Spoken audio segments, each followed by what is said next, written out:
Hello everyone, I'm just going to show you something today which is my current journal, but before I do that I just want to say a big thank you to everyone who's liked my channel, subscribed to it and left me comments. It's really nice to know that the videos I'm doing are finding favour with people, so I'm really grateful for that, thank you. And please do leave me a comment if you'd like to. I'll try and respond to any questions or anything really, if you want to comment on any of the work I'm doing here. So this is today. I've got my one of my current journals I'm working in, which is one I bought. It's a pink pig one, and for some reason I think it might have been because I was having a momentary blip. I'm not quite sure why.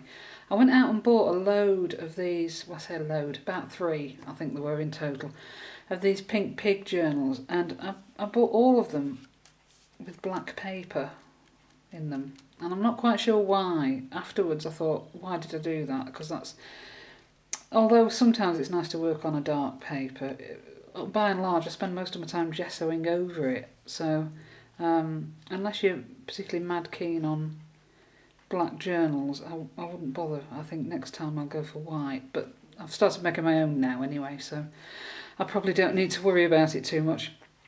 Anyway, this is a journal that I try out new techniques in, and I like to just play around with things and try out stuff that maybe I haven't tried before, or I want to try it in a different way, or I just want to have fun making something with some new materials. Quite often I try out new things I've bought in this journal.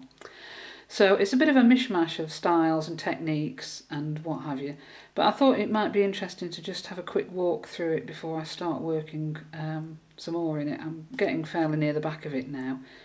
This is the very first page I ever did in it, which is just after my darling cat Schrödinger died. That's why there's a picture of her in there. I was working on that at the same time. That's a drawing I did, a coloured pencil drawing I did of her years ago. And she was a lovely cat, and I was very sad to lose her. But so it might seem a little incongruous to have it in this spread, but it was just to remind me really that this is what I was doing at the time. That's that one, and then some flowers. That was just because I had an idea to cut out a lot of little stamps I'd done of flowers and use them in something, and I think that was about the time I bought that sunflower stencil, which I use quite a lot, and I wanted to try that out too. And this is some absolutely beautiful flock paper which I'd acquired, so of course that had to go in there too. Some of these pages aren't finished. I've sort of started them but then left them alone because I wasn't quite sure where I wanted to go with them. So that's a hand carved stamp that I did, which I thought looked kind of Egyptian-ish. So that's just sitting there waiting for something else to happen to it. That's some paper with bamboo leaves and stalks in it that I overpainted and printed. And I don't know how much of the texture of the leaves you can see, but you can see it's, of course, shiny. It's got to be shiny if it's in my journal. That was a bit of, I don't know what that's called actually. It's almost like Angelina fibres, but it's in a sort of sheet form. And that's just a bit of that. Again, that was a piece of handmade paper that I painted and then overprinted with metallic ink and some autumny leaves. Again, not finished yet, but these few here now are finished. This is one where I was trying out doing some stenciling and trying to get lots of layers going. And another one with one of my favourite bird stamps. That's a Michelle Ward Green Pepper Press stamp. That's lovely. And some hand-done doodles there, just done in black ink. Again, more unfinished ones.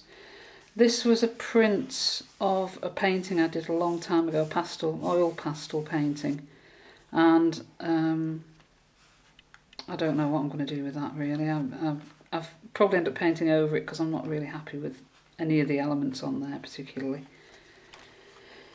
A couple more finished ones. That one's called Dreams of Home. I gave that a little title because it just made me think of dreaming of home. I can't remember what I was doing when I thought up that one, but I must have been spending a lot of time away, I think. So that's the other way around. And it says, everything seemed so still outside, so full of light within. Which was just some random words I took out of an old book. And just seemed to go somehow. So again, more sparkle on there. More unfinished pages. This is some cork. It's sheets of cork with an adhesive backing that I just stuck down with the vague idea of doing something, but I'm not quite sure what. I've been painting over them a bit, but I can't quite decide where to go with that either, so I've left that alone for now. That's me. That is me when I was about, I don't know, I guess I would have been about 3 or 4 there, and I'm in my mum's high heels, and I'm standing in the garden, and I was just about to dance. And the other picture I've got is of me in that same get-up, well, not quite the same get-up actually, but the same heels, dancing. And that's what I used to like to do. I'd go into the garden and dance in my mother's shoes. And in fact, that's where dancing girl art originated from, because I used to feel so happy doing that it seemed appropriate for doing something else that makes me happy, which is creating stuff, whatever I can create. So that's that, and always remember to dream big and laugh often, which again is something that's quite appropriate, I think. 3 B's, imagine. Just wanted to do something really colourful and bright and just with lots of energy to it, and I think it has. More unfinished. That one's one I did in October, and it was just autumn colours, and that was done more or less at the same time as well. And the quote on that says, "Trust that your spirit will find its way home. Not all who wander are lost." And then we've got some dot experiments I was doing. I just covered the whole page in a lot of...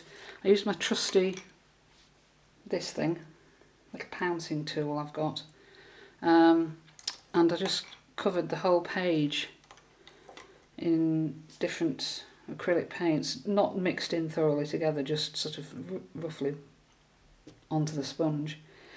And then started doing things like adding bits of glitter to them, stamps, bits of doodles. And it wasn't really meant to be anything big or clever, but I'm quite pleased with how it turned out, because I just think it looks quite cheerful and interesting, like a little collection of things. And that's it. So that's where I'm up to at the moment. I've still got a few pages left. And this is the latest thing, and this is what I'm going to be working on next, I think. As you can see, I gesso the pages usually and then start on them. But I'm going to do this. I'm going to do this page. On here so far I've got gesso. I've got some stamps. This is another of my hand cut stamps. And I've got some... This is, I think actually this started off as one of the pages where I was just cleaning off brushes and stamps, so that's why it looks the way it does. And I was cleaning off yellow paint, and actually I think that's quinacridone gold, I think that, and stamps, which is why there's all this on it. And then I was also cleaning my jelly plate, so I plonked that down on my jelly plate, so it's got a bit of a jelly print going on there as well.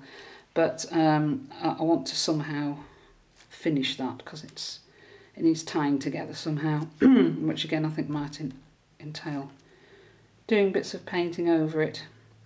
So that's what I'm going to show you next. So, well, I don't really have any clear idea what I'm going to do with this, except I have a couple of things here. I have some pages from an old book, and I have these rather nice bits of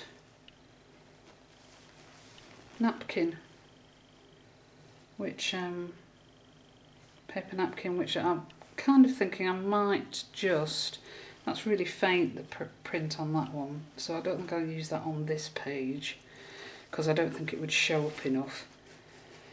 But I'm thinking I might just stick bits of that and bits of book text on and just build up the layers a little bit more, and then possibly put some of my favourite of the moment, this gorgeous turquoise paint, as a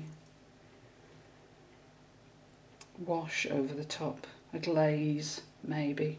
Dilute it with a bit of glazing liquid and put a bit of that on. But I don't know about that yet, but I'll just start off by putting some of this on anyway, I think.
Well, I've put a glaze on top of it, as you've just seen, and I've also just been over it with a little bit of grey paint on a roller, because I want to try and do something to tone it all down a bit and amalgamate it more so that it doesn't look quite so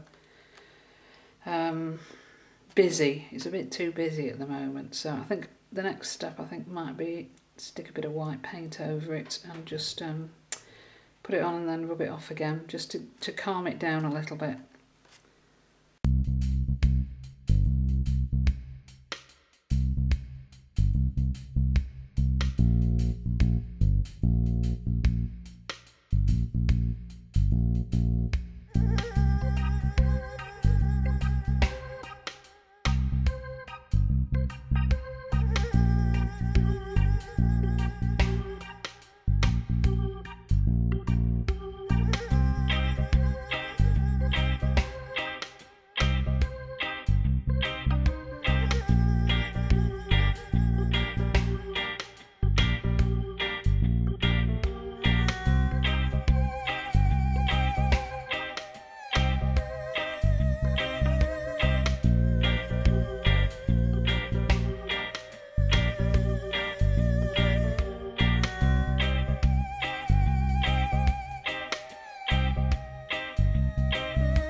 I've got to say I'm not really feeling the love with this page today. It's not really coming together for me so far. But the thing is with these journal pages, they are really just experiments, and what I really want to say to you is, if you're having this kind of thing happening to you when you're art journaling, or even when you're doing a piece of artwork, don't give up on it. Don't think, oh, I've done it all wrong and it's never going to work, because that may be the case, but 9 times out of 10 you can rescue it just by doing something bold, like covering it all up like I've just done. I've just stuck a bit of scrapbook paper on there, which I like that bit now. I'm happy with that. But don't feel you've got to keep working with things as they are. That's why gesso was invented. You can always stick gesso over your page, or you can just paint some more colour on top of it, or do something with it. And I'm not sure what I'm going to do next with this, but we'll see. I'll just have a think about it and then I'll be back to it. So I think what I'm going to try is, I'm just going to do a little bit of spraying with some of the Tim Holtz reinkers, the Ranger reinkers, and just spray a little bit of that around the place, and then perhaps stamp into it or do something with it. Anyway, let's see what happens.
Okay, I think that's about it for today, really. Managed to get a bit of bling on there, a bit gold as usual, and my collection of letter and number stamps always come in handy. So I'm really pleased with the way it turned out eventually, and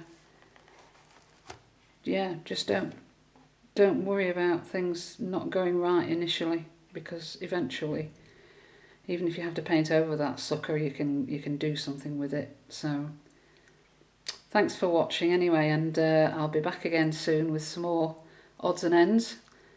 Okay, bye for now.